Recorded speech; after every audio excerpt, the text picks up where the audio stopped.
40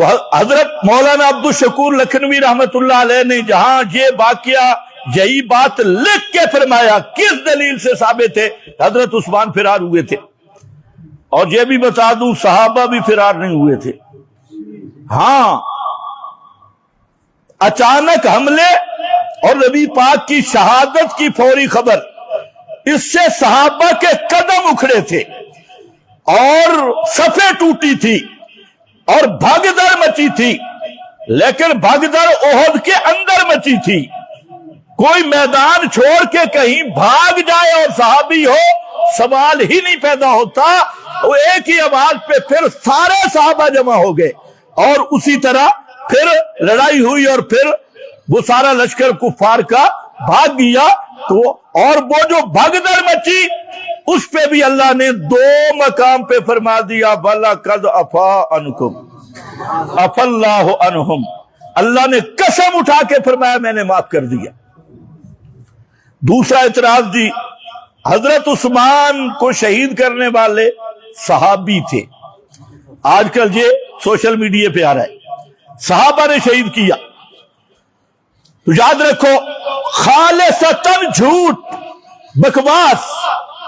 جن روایتوں میں محمد بن ابی بکر کے بارے میں داڑھی سے پکڑا اور عمر بن حمد کے متعلق ہے، سب جھوٹ کا پلندہ اور سبائی یہودیوں کی ایجاد۔ اس لیے جہاں امام ابن الحمام نے اور کمال الدین ابن شریف نے تحریر الاصول جلد 2 صفحہ 26 پہ لکھا کہ حضرت عثمان کی شہادت میں کوئی ایک صحابی بھی شریک نہیں اور نہ کوئی راضی تھا، یہ خالص سبائی یہودی تھے، وہاں کوئی صحابی نہیں تھا، اور نہ صحابی حضرت عثمان کی اس شہادت یا اس قتل کے اندر کسی طرح بھی کوئی شریک نہیں تھا۔ یہ تحریر الاصول، اس میں اسی طرح قاضی ابو بکر ابن العربی العواصم من القواسم صفحہ 136 پر اسی پر بات کرتی ہوئے لکھتے ہیں کہ جو لوگ کہتے ہیں حضرت عثمان کی شہادت میں صحابہ کا ہاتھ تھا، جیسے محمد بن ابی بکر وغیرہ وغیرہ، تو قاضی ابو بکر ابن العربی فرماتے ہیں کہ یہ بالکل جھوٹ اور بکواس ہے۔ حضرت عثمان کی شہادت میں کوئی ایک صحابی کا بھی ثبوت نہیں ملتا۔ سمجھ گئے یا نہیں سمجھ گئے؟ یہ ابن عربی سوفر نہیں ہے، یہ قاضی ابن العربی مالکی محدث اور مفسر ہے۔ اسی طریقہ سے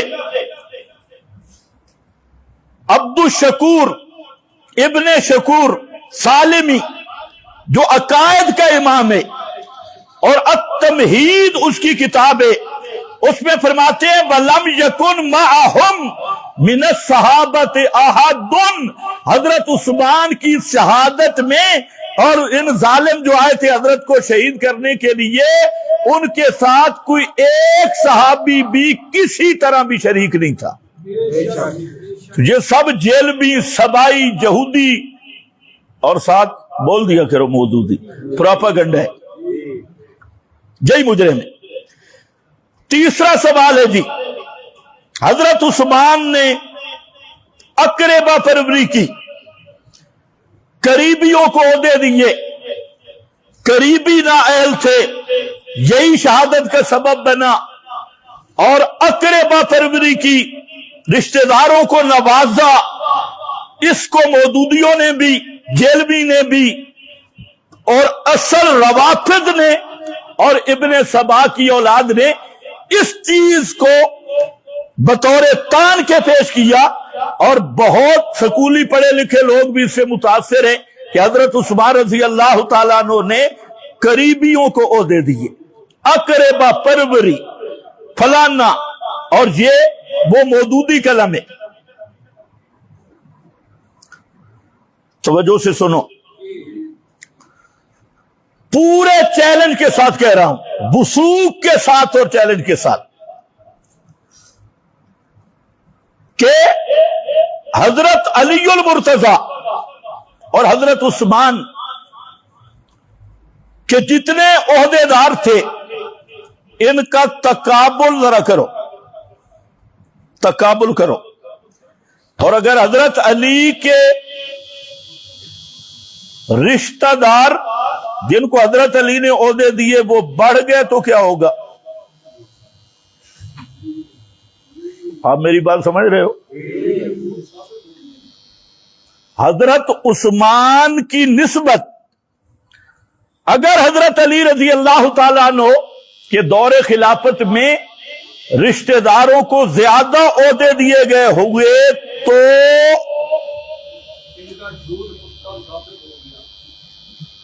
تو وہ تان جو حضرت عثمان پہ ہوگا پھر حضرت علی بچ جائیں گے؟ یہ ہے رافضیت، جہالت۔ پہلا مسئلہ تو یہ ہے کہ قریبی رشتہ داروں سے صلہ رحمی کرنا یہ کس شریعت میں ممنوع ہے؟ قرآن اور سنت تو بھرے ہوئے ہیں کہ قریبی رشتہ داروں سے صلہ رحمی کرو۔ جہاں بھی بالوالدین احسان آیا ساتھ ذوی القربیٰ بھی ہے، تو قریبی رشتہ داروں کے ساتھ صلہ رحمی، پھر یہ اقربا پروری، یہ جو تم کہتے ہو، تو حضرت موسیٰ نے کیا دعا کی تھی کہ اللہ میرے بھائی ہارون کو نبوت دے۔ کس کو؟ اونچے بولو ذرا، شکر مودودی کی نظر سے آیت نہیں گزری۔ ہارون اخی، اب وہاں پر بھی یہی بک بک کرو گے کہ حضرت موسیٰ کنبہ پرور تھے؟ اپنے بھائی کیوں مانگا؟ بنی اسرائیل میں اور کوئی آدمی نہیں تھا؟ ہارون اخی، اب یہ ظالم حضرت موسیٰ کو بھی کنبہ پرور کہیں گے؟ خود نبی کریم علیہ السلام نے اپنی زندگی میں اپنے قریبی رشتہ داروں کو دے دیے۔ یہ کون سا عیب ہے؟ حضرت علی المرتضیٰ آپ کے قریبی رشتہ دار ہیں، تو حضرت علی کو پیغمبر کریم نے زندگی میں عہدے نہیں دیے؟ ایک دفعہ تبوک کا جب مسئلہ تھا، تبوک کی لڑائی تھی، تو حضرت علی کو اپنا نائب نہیں بنایا مدینے میں، یہ عہدہ ہے نا، نائب بنایا۔ اب یہاں پر کیا کہو گے؟ قریبیوں کو نوازا، اور حضرت عثمان کو مدینے کا 2 دفعہ اپنا نائب بنایا، 2 دفعہ نائب بنایا۔ اور حضرت ابو سفیان کا مسلمان، یہ آپ کے قریبی رشتہ دار ہے، نسبن بھی سیرن بھی، پیغمبر کریم کے سسر ہیں ابو سفیان، اور ابو سفیان کو نجران کا والی بنایا، اور بہت سارے ان کو منصب اور عہدے عطا کیے۔ حضرت معاویہ آپ صلی اللہ علیہ وسلم کی زوجہ محترمہ کے بھائی ہیں، یہ بھی قریبی رشتہ ہے۔ حضرت معاویہ کو کتابت کا عہدہ دیا، اور خود نبی کریم علیہ السلام نے حضرت جعفر طیار جو پیغمبر کریم کے کزن حضرت علی کے بھائی ہیں، ان کو جنگ موتا میں لشکر کا امیر بنایا۔ یہ مودودیت کہاں نکلے گی؟ اور یہ قریبی رشتہ داروں کو عہدے دے دیے۔ تو قریبی رشتہ دار اگر اہل ہوں تو قریبی رشتہ داروں کو عہدے دینا یہ ناجائز ہے؟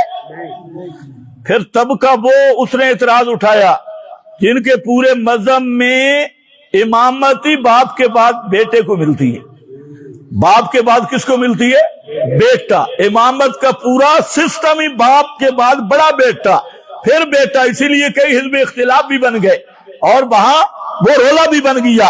تو اب ذرا آؤ، یہ تو وہ بات ہے، قریبی رشتہ دار اگر اہل ہوں انہیں عہدے دینا کوئی عیب والی بات نہیں ہے، پیغمبر کریم سے بھی ثابت ہے، انبیاء سابقین سے بھی ثابت ہے، اور بشرطے کہ اہل ہوں۔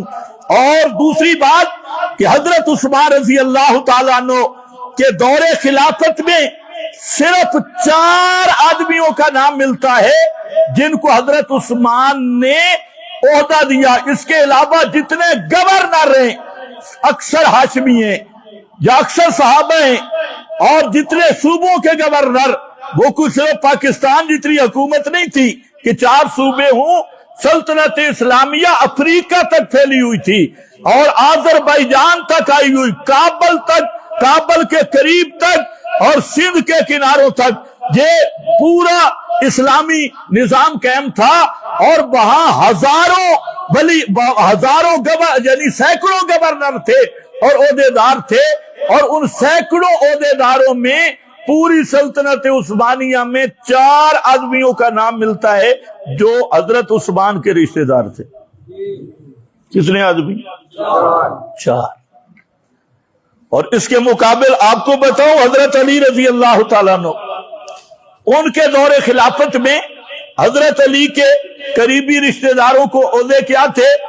حضرت عباس، نبی کریم علیہ السلام کے چچا، حضرت علی کے بھی چچا، تو حضرت عباس کی اولاد پیغمبر کریم کی کیا بنے گی؟ اور حضرت علی کی کیا بنے گی؟ کزن، داد پوترے، چچے کے بیٹے۔ 5 حضرت علی کے کزنوں کو حضرت علی نے عہدے دیے، چچا حضرت عباس چچا کے بیٹوں کو، اور وہ عہدے بھی عام نہیں، شیعہ سنی متفق ہیں۔ حضرت عبید اللہ ابن عباس یمن کے والی مقرر کیے، قسم ابن عباس مکہ اور طائف کے والی مقرر کیے، اور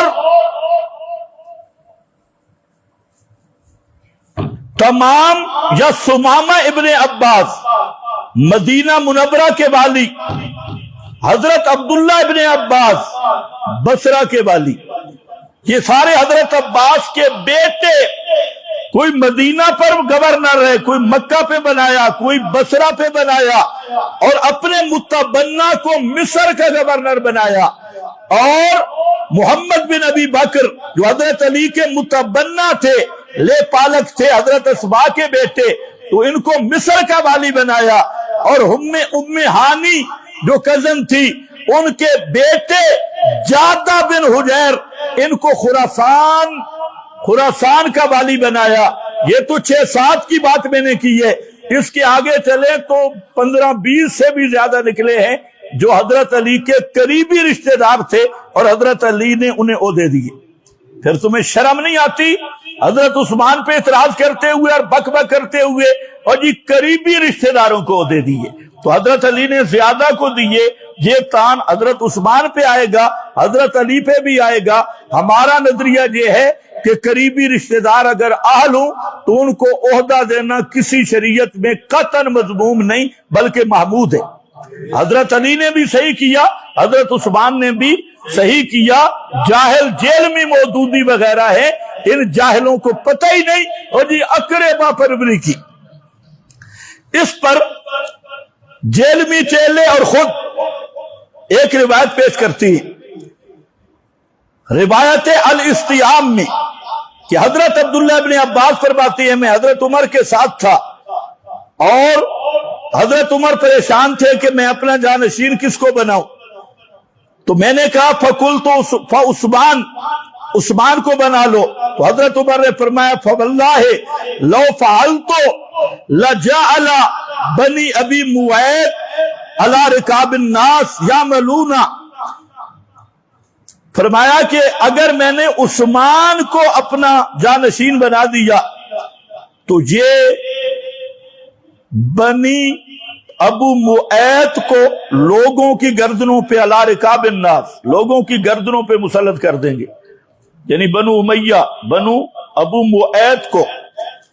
اور جب یہ کیا تو یعملون، وہ جو بنو امیہ بنو معید ہیں یہ گناہ کریں گے، واللہ لو فعلت لفعل ولو فعل لقتلوہ، فرمایا اگر میں نے ایسا کیا تو عثمان اپنے قریبیوں کو عہدے دے دے گا اور صحابہ خلاف ہو جائیں گے اور اسے قتل کر دیں گے۔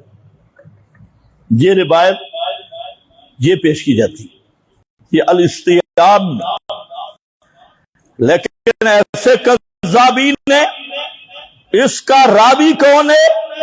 ویسے تو 8-9 راوی ہے جو آگے پیچھے ہیں، اور دار و مدار کس پہ؟ محمد بن اسحاق پہ، اور یہ محمد بن اسحاق وہ کذاب شتام دجال راوی ہے، اور مدلس بھی ہے، بے دین بھی ہے، کذاب بھی ہے، 3 بیماریاں ہیں اس میں۔ ایک کذاب ہے، دوسرا بدعتی ہے، اور تیسرا مدلس ہے۔ اس کی روایت کو لے آیا حضرت عثمان کے خلاف۔ مزے کی بات یہ ہے، کہتے ہیں جی مولوی پورا بتاتے نہیں۔ میں نے کہا اوے انی دیا، تو پورا بتا نا پورا محمد بن اسحاق کا تعارف۔ اور یہی محمد بن اسحاق ابن ماجہ میں کھڑا ہے، کہتا ہے نبی پاک کی وفات ہوئی، تشاغلنا فی موتہ، تو ہم مشغول ہو گئے، اور دخل داجن، حضرت عثمان کی بکری آ گئی، قرآن کا کچھ حصہ کھا گئی۔ حضرت عثمان کی بکری ہے، اور محلے میں کسی کی بکری بھی نہیں تھی۔ قرآن کا کچھ، ایمان سے بتاؤ یہ سچ ہے؟ قرآن محفوظ ہے یا بکریاں کھا گئی ہے؟ ایسے راویوں کی روایتیں لاتے ہو۔ اور للڑ برادری سے بھی کہتا ہوں خوف خدا کرو، کیونکہ للڑ بھی ایک روایت لاتے ہیں، حضرت عیسیٰ آئیں گے، لئن قام علی قبرہ یقول یا محمد، اگر میری قبر پہ کھڑے ہوں گے اور کہیں گے یا محمد لأجیبنہ، میں جواب دوں گا۔ عیسیٰ علیہ السلام قبر پہ کہیں گے یا محمد لأجیبنہ، میں جواب دوں گا۔ پتہ لگا پیغمبر کریم قبر پہ سنتے ہیں۔ روایت کہاں ہے جی؟ مستدرک حاکم میں۔ راوی کون ہے؟ محمد بن اسحاق، یہی محمد بن اسحاق راوی ہے، کذاب دجال راوی، جس کو مولانا سرفراز نے 2 صفحے لکھے ہیں، دجال من الدجاجلہ، دجالوں میں سے دجال۔ میں نے کہا للڑو تمہاری قسمت، قرآن کو چھوڑ گئے، قرآن کو چھوڑ گئے۔ قرآن تو صاف کہتا ہے ما انتا بمسمع من فی القبور،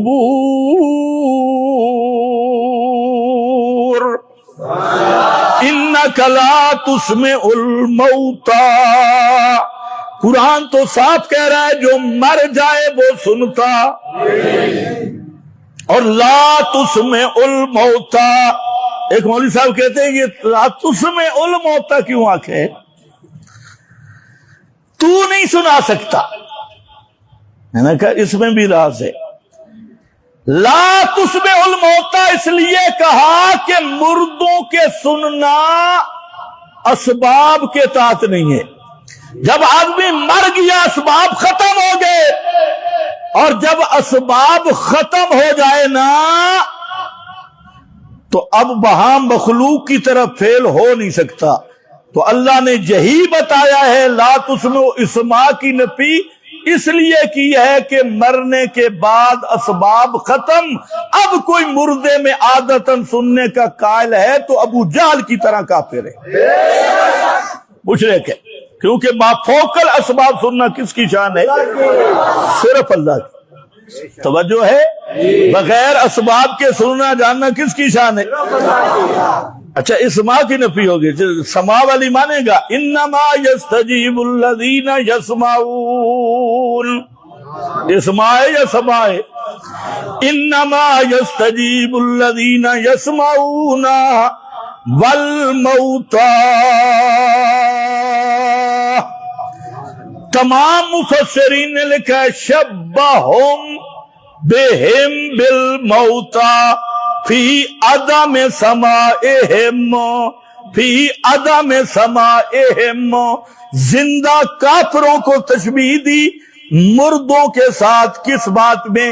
فی عدم سماعہم، جیسے مردے سنتے نہیں، زندہ کافروں کو بھی یوں گویا سمجھ کہ وہ مانتے نہیں تو گویا سنتے نہیں۔ تو مردوں میں عدم سماع حقیقی ہے، اور جہاں اسماع سماع بھی نہیں، ان تدعوہم، اگر تم ان کو پکارو، لا یسمعوا، پڑھو لا یسمعوا، وہ تمہاری پکارے نہیں سنتے۔ اسماع کی نفی ہے، لا یسمعوا دعاءکم، وہ تمہاری پکارے نہیں سنتے۔ وَهُمْ عَنْ دُعَائِهِمْ غَافِلُونَ۔ دجال کی روایت مان لی، واہ لڑو تمہاری قسمت۔ اردو محمد بن مروان من صلی اللہ علیہ خبری۔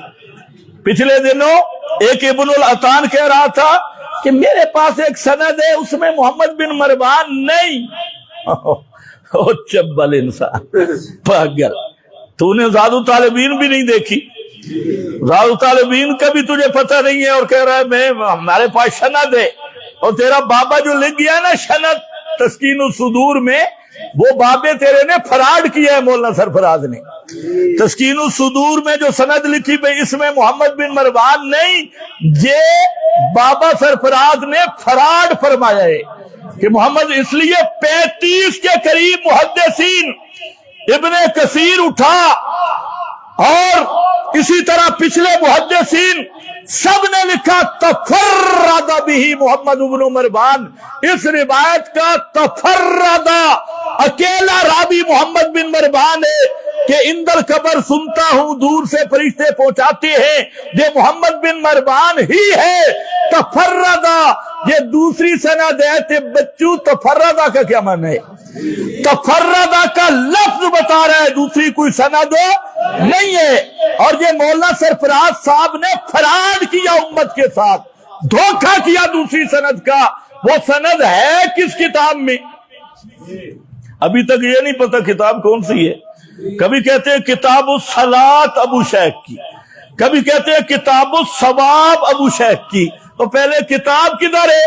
کہتے ہیں کتاب گم ہو گئی، اصل کتاب ہے ہی کوئی نہ، مارکے کا قرآن امام لے گیا، لڑوں کی کتاب بھی کوئی امام لے گیا، کیا پتہ اس امام کے ساتھ وہ کتاب بھی ہو۔ کتاب اصل ملتی جلتی کوئی نہیں۔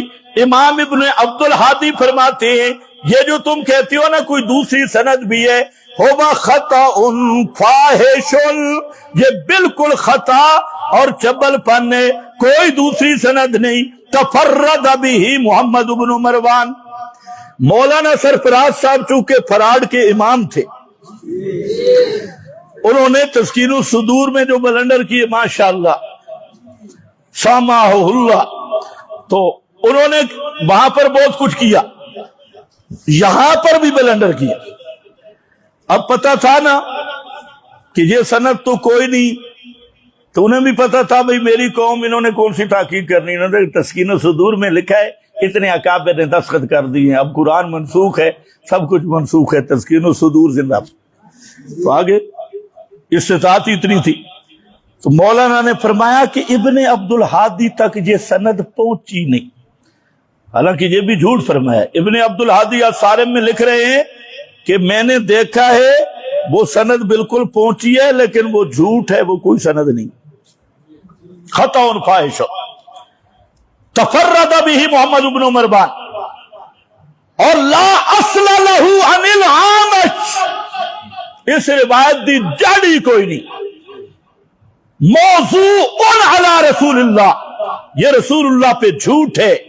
واہ لڑو زندہ باد، واہ تمہاری قسمت۔ ایک تم نے لے لیا محمد بن اسحاق، لیکن محمد بن اسحاق کے ساتھ بھی غداری کی۔ یہی محمد بن اسحاق خلف الامام کے مسئلہ میں آیا تو مولانا سرفراز نے رگڑا لگا دیا یہ دجال ہے، یہ کذاب ہے، اس کی روایت قابل قبول نہیں۔ اور وہی سما کے مسئلہ میں آیا تو سینے سے لگا لیا، سینے سے، اور وہاں نام نہیں لیا محمد بن اسحاق کا۔ اس نے سمجھا کس نے سند دیکھنی ہے، بھائی محمد بن اسحاق کسی سے چھپ سکتا ہے؟ یہ وہی بزرگ ہے، امام مالک کہتے ہیں کعبہ کا غلاف پکڑ کے اشہد انہ دجال من الدجاجلہ، میں کعبے کا غلاف پکڑ کے کہتا ہوں یہ دجالوں میں سے بڑا دجال تھا۔ اور دوسرا کون ہے؟ محمد بن مروان۔ بولو بولو کون ہے؟ محمد بن مروان۔ یہ اصول کافی کا راوی ہے اور پکا شتام لعین لعنتی راوی۔ مولانا عبدالستار توسوی صاحب وہ اسماعیل شیعہ کے ساتھ مناظرے میں پھنس گیا، لکھا ہوا ہے مناظرہ میرے پاس تاریخ شدہ موجود ہے۔